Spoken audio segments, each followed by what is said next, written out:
Are smartphones making your kids unhappy? Findings of a study published today in a journal from the American Psychological Association found the more time kids in 8th through 10th grade spent on their devices, the more they reported feeling unhappy. But are the devices to blame? It's a question a lot of folks are trying to answer these days. Other recent studies found 1 in 2 teens say they're, quote, addicted to their phones. And teens who spend at least 5 hours a day on their devices are 71% more likely to have risk factors for suicide. Joining us now to break it all down, Dr. Lisa Stroman. She's a clinical psychologist, founder and director of the Digital Citizen Academy. Good to have you with us here. As we look at this research makes you stop immediately and go, whoa, wait a minute. My kids are more unhappy the more time they spend on their phone. What's happening in their brain? But even the person behind this research says, I can't say definitively there's a link between the smartphone and your mental health. And yet, how are we supposed to believe there isn't one? Yeah, I think it's interesting. I work with a lot of teenagers. I go into middle schools and high schools across the nation. I've been doing this for about 10 years and have been screaming as loud as I possibly can as a clinical practitioner who's working with kids that this was coming. I think in the last decade, there's a 200% increase in suicides for girls aged 10 to 14. So I see a direct correlation. I've been working in a clinical practice since phones came out.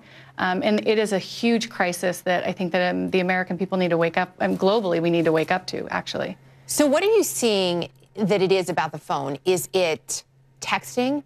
Is it social media? Is it that some of this horrific bullying behavior is perhaps not only more prevalent, but easier to hide from parents? I think it's all of it. I think for the biggest issue that I see with the depression and the anxiety and the suicidal ideation, that has to do with social media. And if you think about the amount of content that we take in, just as Americans, we have 6 newspapers worth of data that we're taking in per day. Try to do that with a young child who's gotten their first cell phone, or they don't really have a lot of oversight and they have a bunch of apps on it.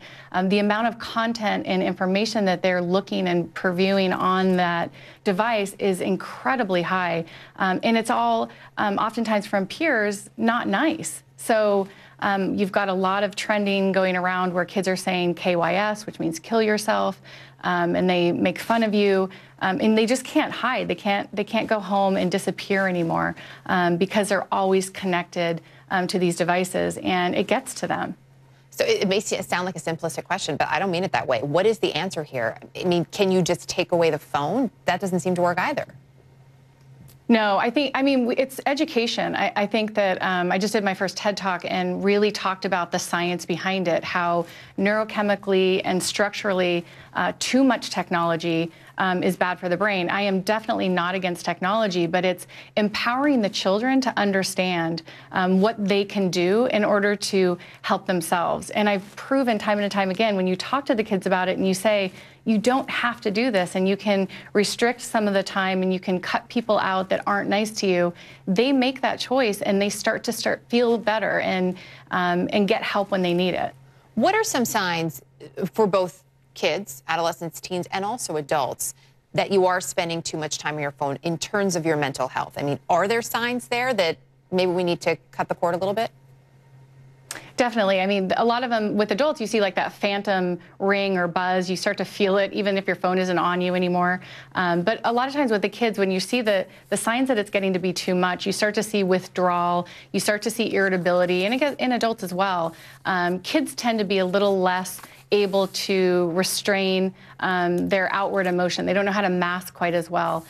So you see a lot of those behaviors where they start to spend more time in their room.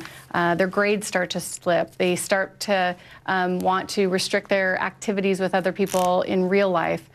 So those are some of the big signs when you see your kid changing that you should look at. Dr. Lisa Stroman, appreciate it. Thank you. Absolutely.